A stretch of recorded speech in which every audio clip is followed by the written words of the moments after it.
এমন একটা বাজার আপনারা দেখাইব, খুব সুন্দর লাগছে, তাই আমি আজকে ভিডিও করে নিয়ে আইলাম। যারা চিনছেন অবশ্যই কমেন্টস কইবা। এখনো বিল্ডিং বাল্ডিং তেমন একটা হইছে না, কিন্তু খুব প্রপার এলাকার একটা বাজার, নতুন বাজার পড়ছে একটা।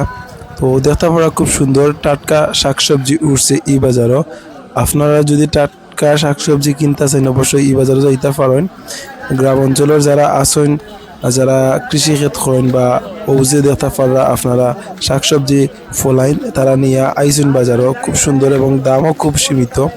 তো চাইলে এই বাজার ভিজিট করে আইতে পারেন। আমার কাছে খুব ভালো লাগছে, এটা আপনার সামনে তুলিয়ে ধরলাম।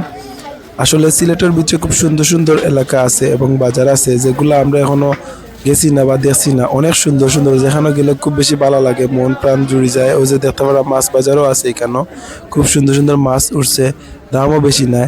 তো আপনারা কাছে এই ভিডিওটা কিলা লাগলো অবশ্যই কমেন্টস হয়ে যাইবা। আর এই ভিডিও যদি এই এলাকার কেউ দেখে তখন অবশ্যই কমেন্টস হইবা। ফলর বাজারও আছে, সব ধরনের দোকানপাট এখানেও আছে। কোনো এক সময় এই বাজার খুব টান আছিল, আস্তে আস্তে এই বাজারটা বিলুপ্ত হওয়ার পথে আইছে। তো যাই হোক, আমার কাছে সুন্দর লাগলো তাই তুলিয়া ধরলাম। অবশ্যই কমেন্টস কইবা আপনারা কিরান লাগে। বুঝে যেতে আমরা খুব সুন্দর সুন্দর টমেটো আমিও নিছি, আপনারা চাইলে ওখান থেকে গিয়ে আনতে পারেন, খুব কম দামি কেন, গেলে বুঝতে পারবা। ভিডিওটা বেশি বেশি করে শেয়ার দিবা। সব ভালো থাকবা, আসসালামু আলাইকুম।